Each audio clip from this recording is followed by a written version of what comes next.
Naku, gabi na po. Magandang gabi. Bumili ako ng manok. Masyadong marami. Ang ginawa ko, dinalawang luto ko siya. Dalawang putahe. Para dito sa bahay. So, ito, nagigisa na ako.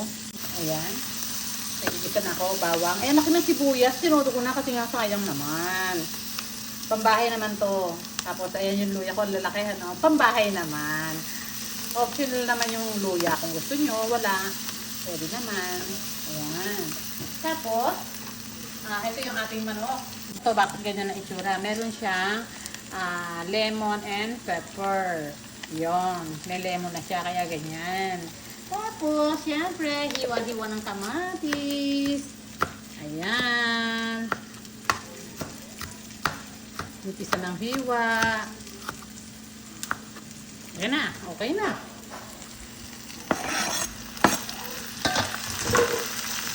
So, ayan na. Sangkot siya, sangkot siya. Ayan, itong manok na to, meron na siyang asin. Nilagyan ko na ng asin. Para malasa na yung manok. Ayan. Buksan mo na lang ito lang yan. Ayan, para maraming hali-hali.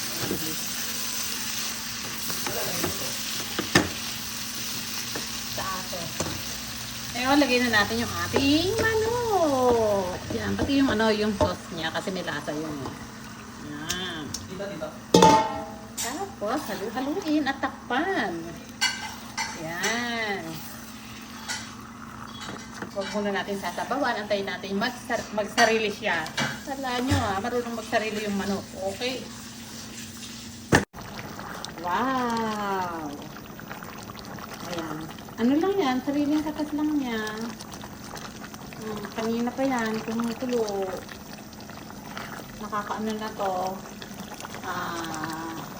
40 minutes. So, 35. Ayan. So, titikman na natin. Kasi luto na yan. Nilagyan ko siya ng parsley.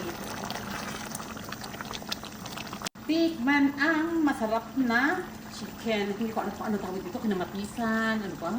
May lemon. May parsley. Kasi siyempre ang sangkap ng ng tomato sauce. Ano yun eh? May parsley. Sarap. Tsaka ako nilagyan ng konting chili garlic. Kasi nga, di ba? Ayoko nga ng paminta.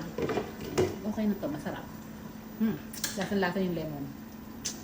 Try nyo, masarap talaga. Simple lang na mga sangkap. Simple lang na lutuin. Di ba? Try nyo. Bye.